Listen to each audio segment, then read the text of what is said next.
All right, Major Mohammed Ali Shah is joining us on the broadcast. We're also being joined by Wing Commander Praful Bakshi and Ambassador Deepak Vora to speak us through these developments coming in from this face-off between China, Sri Lanka and India is concerned.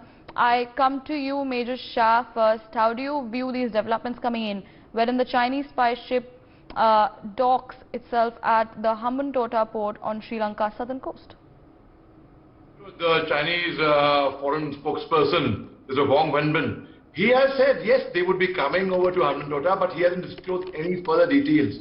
Now, right from the very beginning, a few days back, it was very surprising that Sri Lanka gives permission to PNS Temur, the Pakistani vessel, to come over to Sri Lanka, and it blocks the permission for the Chinese vessel on India's protest, on India's representation to Sri Lanka, and Sri Lanka readily agreed. Now, this was actually a matter of suspicion then and there. See, Sri Lanka is in big time debt. They have no choice.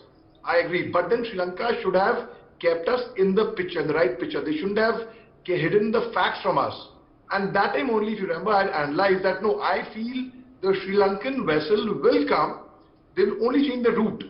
And it will, somehow I had the suspicion that if PNS Temur and both of them coming to Sri Lanka at the same time, if you see, logically, Pakistan and China are friends, two friends, both the vessels coming at the same location at the same time.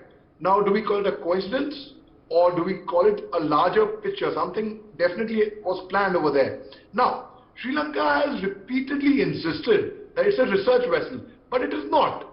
In the last 4 years, they've made at least 8 attempts to spy on India. They've got radars on it. It's a surveillance vessel. They would try to gather the inputs, and now PNS Temur, same time. And now when they come out that yes, they would be coming over to Hambantota because they have taken it over on 99-year lease, but they do not disclose further information on it, and which is again, they are the experts at psychological warfare, information warfare. So they'll give out partly some information and then will keep you guessing. That is Sri Lanka's game. Now, also one more thing that on 2nd of January 2019, Xi Jinping had announced publicly in China that by 2050 they will make China the #1 superpower in the world, which meant also they would include Taiwan along with them. Now, the way the rate that China was going, it seemed that China would achieve its objectives much before that, by 2027 or 2032 at the most. But by Nancy Pelosi landing up in Taiwan, it deterred China's plans further, right?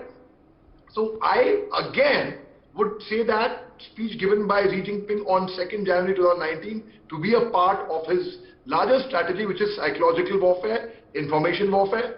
So once again, I would conclude by saying that, the very fact that China is giving part of the information, and yet they are being allowed a berth at Hambantota port, it's a matter of concern for us.